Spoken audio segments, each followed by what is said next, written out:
जब हनुमान जी ने सत्यभामा, गरुण और सुदर्शन चक्र का घमंड चूर किया, एक बार सुदर्शन चक्र को स्वयं की शक्ति पर अभिमान हो गया था और भगवान श्री कृष्ण ने उनके अभिमान को दूर करने के लिए श्री हनुमान जी की सहायता ली थी। सुदर्शन चक्र को यह अभिमान हो गया था कि उसने इंद्र के वज्र को निष्क्रिय किया था। वह लोकालोक के अंधकार को दूर कर सकता है। भगवान श्री कृष्ण अतंत उसकी ही सहायता लेते हैं। एक बार सुदर्शन चक्र को स्वयं की शक्ति पर अभिमान हो गया था और भगवान श्री कृष्ण ने उनके अभिमान को दूर करने के लिए हनुमान। भगवान अपने भक्तों का सदा कल्याण करते हैं, इसलिए उन्होंने हनुमान जी का स्मरण किया। तत्काल हनुमान जी द्वारिका आ गए। जान गए कि श्री कृष्ण ने क्यों बुलाया है। श्री कृष्ण और श्री राम दोनों एक ही हैं। वह यह भी जानते थे, इसलिए सीधे राज दरबार नहीं गए, कुछ कौतुक करने के लिए उद्यान में चले गए।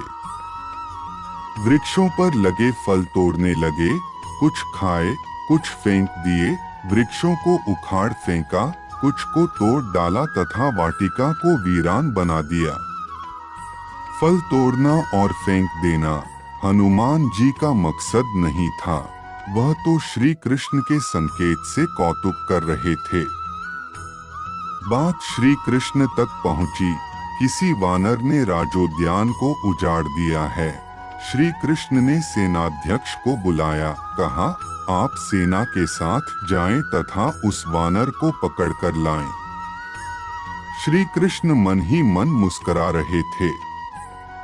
सेनाध्यक्ष सेना सहित तत्काल वाटिका पहुंचे तथा उन्होंने हनुमान जी को ललकार कर कहा, बाग क्यों उजाड़ रहे हो?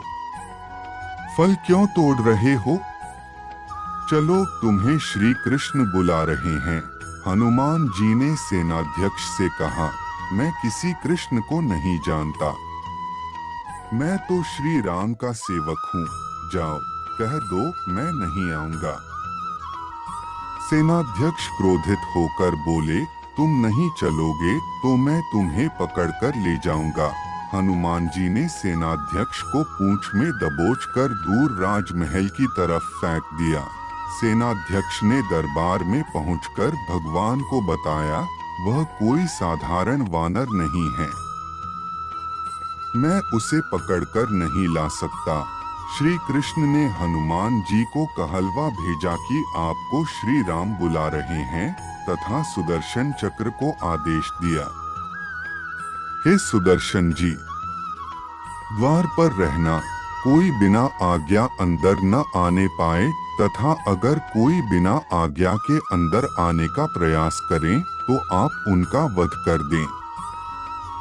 श्री कृष्ण समझते थे कि श्री राम का संदेश सुनकर तो हनुमान जी एक पल भी रुक नहीं सकते। दरबार के द्वार पर सुदर्शन ने उन्हें रोककर कहा, बिना आज्ञा अंदर जाने की मनाही है। जब श्री राम बुला रहे हों तो हनुमान जी विलंब सहन नहीं कर सकते। हनुमान जी ने सुदर्शन को पकड़ा और इलायची की भांति दाढ़ में दबाकर मुंह में रख लिया। भगवान राम के स्वरूप में श्री कृष्ण जी सिंहासन पर बैठ गए। सिंहासन पर बैठे श्री राम को देखकर हनुमान जी श्री कृष्ण के चरणों में नतमस्तक हो गए। श्री कृष्ण ने हनुमान जी को गले लगा लिया। भक्तों में अपने निकटस्थों में अभिमान रहने नहीं देते। अगर श्री कृष्ण ने हनुमान जी की सहायता से सुदर्शन चक्र का घमंड दूर न करते तो सुदर्शन जी परमात्मा के निकट रह नहीं सकते थे। परमात्मा के निकट रह ही वह सकता है जो मैं से रहित होकर न मैं जान लेता है, अर्थात नमः को जान जाता है। नमः का अर्थ ही है कि मैं कुछ नहीं हूँ, वरन परमेश्वर ही सर्वत्र है तथा उन्हीं परमेश्वर को मैं बारंबार नमन करते हूँ। आत्म भक्ति मार्ग का पहला कदम है अहम और अभिमान रहित जीवन। ख्वाह अपना समझना मूर्खता है, क्योंकि अपना होता हुआ भी कुछ भी अपना नहीं होता। इसलिए हैरानी होती है, घमंड क्यों, किस लिए, किसका। कुछ रुपए दान करने वाला यदि यह कहे कि उसने ऐसा किया है तो उससे बड़ा मूर्ख और कोई नहीं। और ऐसे भी हैं जो हर महीने लाखों का दान करने हैं लेकिन उसका जिक्र तक नहीं करते, न करने देते हैं।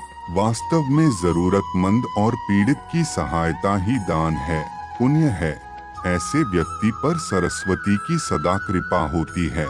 पर क्या किया जाए, देवताओं तक को अभिमान हो जाता है और उनके अभिमान को दूर करने के लिए परमात्मा को ही कोई उपाय करना पड़ता है।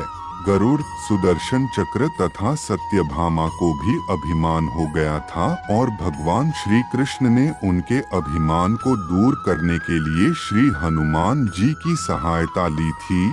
श्री कृष्ण ने अपनी पत्नी सत्यभामा को स्वर्ग से पारिजात लाकर दिया था और वह इसीलिए अपने आप को श्री कृष्ण की अत्यंत प्रिय और अति सुंदरी मानने लगी थी।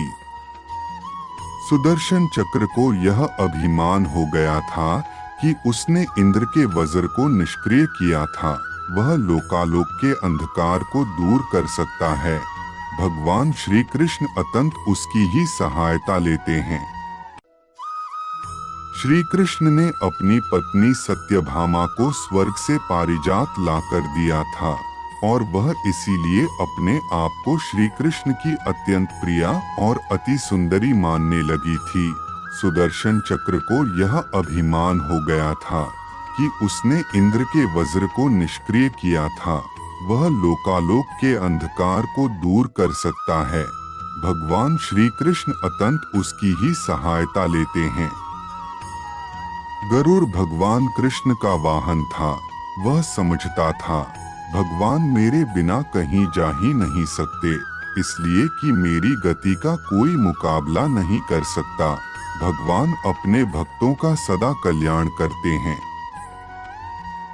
श्री कृष्ण ने तीनों का घमंड तोड़ने के लिए एक अद्भुत लीला रची। श्री कृष्ण ने गरुड़ से कहा कि हनुमान जी को द्वारिका बुलाकर ले आएं। श्री कृष्ण ने सत्यभामा से कहा कि वह माता सीता की तरह तैयार होकर श्री कृष्ण के साथ बैठ जाएं और श्री कृष्ण ने सुदर्शन चक्र से कहा कि किसी को भी महल के अंदर न आने दें। जब गरुड़ हनुमान जी को श्री कृष्ण का संदेश देकर वापस लौटे तब गरुड़ ने देखा कि हनुमान जी उनसे पहले द्वारिका के महल में पहुंच गए थे। भगवान मन ही मन मुस्कुरा रहे थे।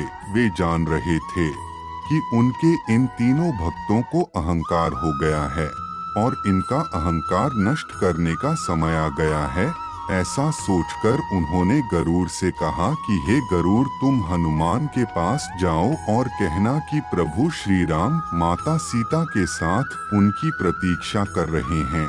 गरुड़ भगवान की आज्ञा लेकर हनुमान को लाने चले गए। इधर श्री कृष्ण ने सत्यभामा से कहा कि देवी आप सीता के रूप में तैयार हो जाएं और स्वयं द्वारकाधीश ने राम का रूप धारण कर लिया।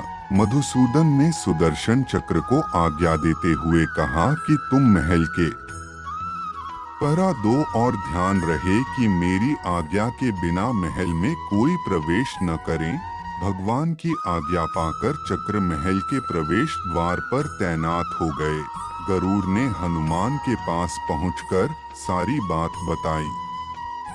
हनुमान ने विनयपूर्वक गरुड़ से कहा, आप चलिए, मैं आता हूँ। गरुड़ ने सोचा, पता नहीं यह बूढ़ा वानर कब पहुँचेगा। खैर, मैं भगवान के पास चलता हूँ। यह सोचकर गरुड़ शीघ्रता से द्वारका की ओरडे पर यह क्या महल में पहुंचकर गरुड़ देखते हैं कि हनुमान तो उनसे पहले ही महल में प्रभु के सामने बैठे हैं। गरुड़ का सिर लज्जा से झुक गया। तभी श्री राम ने हनुमान से कहा कि पवन पुत्र, तुम बिना आज्ञा के महल में कैसे प्रवेश कर गए? क्या तुम्हें किसी ने प्रवेश द्वार पर रोका नहीं? हनुमान ने हाथ जोड़ते हुए सिर झुकाकर अपने मुंह से सुदर्शन चक्र को निकालकर प्रभु के सामने रख दिया। हनुमान ने कहा कि प्रभु, आपसे मिलने से मुझे इस चक्र ने रोका था, इसलिए इसे मुंह में रख मैं आपसे मिलने आ गया। मुझे क्षमा करें। भगवान मन ही मन मुस्कुराने लगे। हनुमान ने हाथ जोड़ते हुए श्री राम से प्रश्न किया, हे प्रभु, आज आपने माता सीता के स्थान पर किस दासी को इतना सम्मान दे दिया कि वह आपके साथ सिंहासन पर विराजमान हैं? अब रानी सत्यभामा का अहंकार भंग होने की बारी थी। उन्हें सुंदरता का अहंकार था जो पल भर में चूर हो गया था। रानी सत्यभामा, सुदर्शन चक्र व गरुड़ जी तीनों का गर्व चूर चूर हो गया था। वे भगवान की लीला समझ रहे थे। तीनों की आंखों से आंसू बहने लगे और वे भगवान के चरणों में झुक गए। अद्भुत लीला है प्रभु की, अपने भक्तों के अहंकार को अपने भक्त द्वारा ही दूर किया उन्होंने मिल जाती है तो उनमें घमंड आ जाता है। ऐसे लोगों को हनुमान जी से यह सीख लेनी चाहिए कि परिस्थिति चाहे जो भी रहे, स्वभाव हमेशा विनम्र होना चाहिए।